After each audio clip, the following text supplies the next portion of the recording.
Good morning, students. This is the lecture number 6 for the subject switchgear and protection. Today, in this lecture, we are going to discuss regarding the induction type directional overcurrent relay. Okay, so previously in the previous lecture, day 5, we had discussed regarding the induction type directional power relay. In this lecture, today's lecture, we are going to discuss regarding the induction type directional overcurrent relay. Okay. So irrespective of the non-directional relay works on forward current direction also and the reverse current direction also, but the directional power relay cannot works on forward or reverse work direction. So the above type of relay which we had discussed in the previous class, directional power relay is not suitable for short circuit currents. To overcome that disadvantage, we introduce one more relay that is named as the overcurrent directional relay. So starting with this induction type directional overcurrent relay, the directional power relay which we had discussed earlier is unsuitable for use as a directional protective relay and under short circuit conditions. It is not suitable under the short circuit conditions because when a short circuit occurs, जो system की voltage है that falls to a low value and thereby insufficient torque developed in the relay to cause its operation. ठीक है, relay में क्या होता है, relay में बेसिकली डिस्क मूव करती है, डिस्क के मूव होने के कारण कॉन्टैक्ट्स हमारे मेक और ब्रेक होते हैं। जैसे ही रिले की डिस्क मूव करती है तो वो कॉन्टैक्ट्स को ब्रिज करता है जिससे ट्रिप सर्किट हमारा ऑपरेट होता है। अब डिस्क कैसे घूमेगी, डिस्क तभी मूव करती है जब उसमें टॉर्क डेवलप होती है। ठीक है, ये कहता है जब हमने प्रीवियस रिले पढ़ी induction type directional power relay, उसमें क्या था कि under the short circuit conditions जो हमारी वोल्टेज की वैल्यू है दैट विल बी नेग्लिजिबल और in ideal conditions it may be zero और very smaller value of voltage. इतनी कम वोल्टेज में हमारी सफिशिएंट टॉर्क प्रोड्यूस नहीं हो पाती जिसके कारण डिस्क को मूवमेंट मिले। So in the event of short circuit fault disc may not operate. So in order to overcome that disadvantage in induction type power relay, we had introduced one more category of relay, that is induction type directional overcurrent relay. So constructional details, when you are going to explain any relay, the two major things you have to explain in each and every relay. The first thing is the constructional details, and the second thing is the um, operating principle. So when we see this constructional details,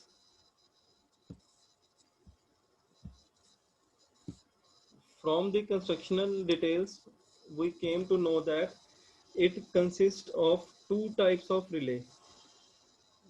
ठीक है, we can say that induction type directional overcurrent relay, induction type directional overcurrent relay is a combination of induction type overcurrent relay and induction type directional power relay. So ये जो हमारी diagram है, ये हमने पिछले दो रिलेज के combination को क्लब करके बनाई है। पहला कॉम्बिनेशन है induction type directional non directional overcurrent relay and the second category is induction type directional power relay. इन दोनों डायग्राम्स को क्लब करके हमने एक रिले का कंस्ट्रक्शन की है जिससे वो जो शॉर्ट सर्किट करंट का डिसएडवांटेज है शॉर्ट सर्किट फॉल्ट्स का, वो कहीं ना कहीं यहाँ पे ओवरकम हुआ है। सो it consists of a electromagnet at the upper end. Primary winding is connected. The primary winding is connected across the potential transformer. Potential transformer is connected across the source. Source may be the transmission line, may be the generator, may be the transformer equipment or transmission line to be protected. So the secondary of this electromagnet is connected across the current transformer through the primary of the lower upper magnet. इसका secondary इसके primary से connect है और इसका secondary इसके lower magnet से short है. ठीक है, यहाँ पे देखें the major thing is this element comprises of directional element.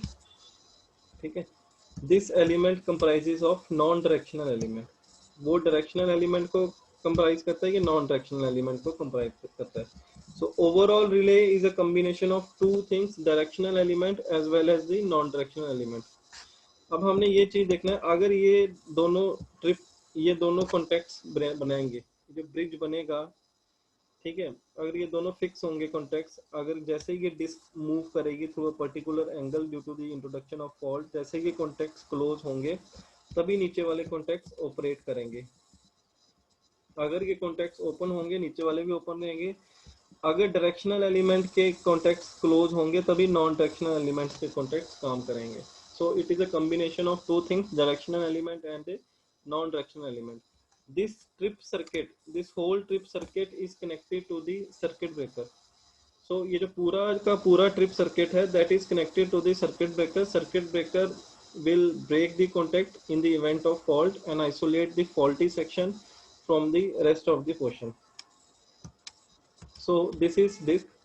This is this. Operating principle is different for directional element and the non-directional element, which we had discussed in the earlier two lectures.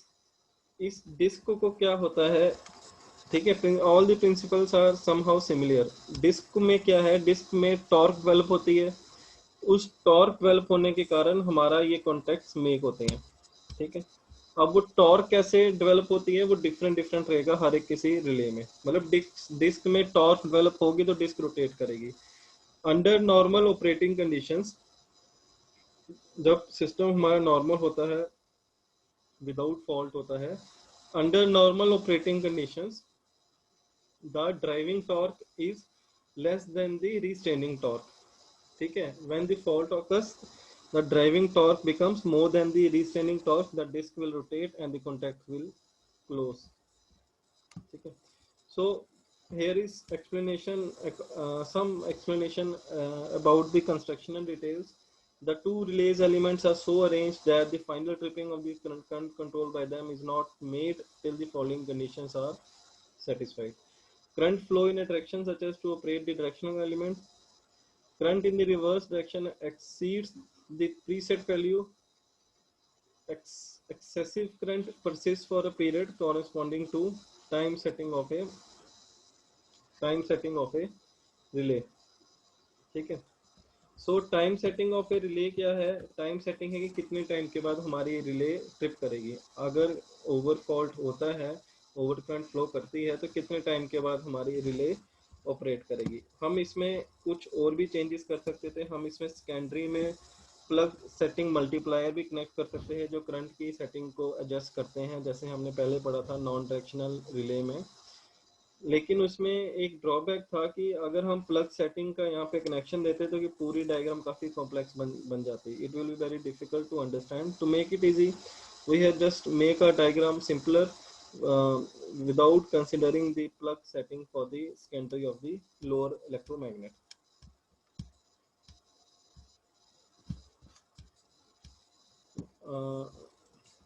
The next category of relays. After all these relays discussed so far, this is regarding the overcurrent, over voltage. Now we will categorize another category of relay, that is the distance or impedance relays. Okay. The operation of the relays discussed so far dependent upon the magnitude of current or power in the protective circuit. However, there is another group of relays in which operation is governed by the ratio of applied voltage to current in the protected circuit. Such relays are called distance relays or impedance relays. Impedance का formula रहता है voltage upon current. सो कहीं ना कहीं हमें ये एक hint मिल जाता है कि इसका वोल्टेज और करंट की रेशो से कोई मतलब है. Let us explain through this diagram. This is a generator. This line is protected by this impedance relay. where the potential coil is connected across the voltage supply and the current coil is connected across the current transformer which is connected in series with the transmission line. ठीक है. Suppose AB is the zone to be protected. A और B पूरा zone है जिसको हमने protect करना है. AB is the zone to be protected. So impedance of the zone is ZL. ZL is the impedance of the zone, protected zone under the normal operating conditions. So if a fault F1 occurs on the system, if a fault F1 occurs in the system, the impedance between the fault point and the contacts of the relay will get reduced. Okay? Relay will operate only when the new impedance is less than this natural impedance or the known incidence impedance or the load impedance. ठीक है. अगर हमारी नई impedance इस impedance से कम होगी तभी हमारी रिले ऑपरेट करेगी, वरना हमारी रिले ऑपरेट नहीं करेगी. अगर हमारी fault if a fault occurs beyond the protected zones, beyond the protected zone मतलब if a fault occurs beyond the AB length of the line at the point F2, if a fault occurs at this point, the impedance between the fault and the point of connection of the relay becomes more than the ZL. So in that condition relay will not operate. Okay. So from this operation we can categorize relay in the two formats named definite distance relay and time distance relay. Definite distance relay implies that it will work only on a certain distance. Beyond that definite distance it is not going to work. Time distance relay generally implies the relay, if a fault occurs closer to the relay will operate faster as compared to if a fault occurs far away from the relay. ठीक है. अगर fault relay के पास आकर होता है तो कि जल्दी रिले ट्रिप करेगी, अगर हमारा फॉल्ट रिले के काफ़ी दूर आकर होता है तो कि कुछ टाइम लेके ट्रिप करेगी. So there are the two categories of relay, definite distance relay and time distance relays. So this is all regarding this whole session. Thank you very much.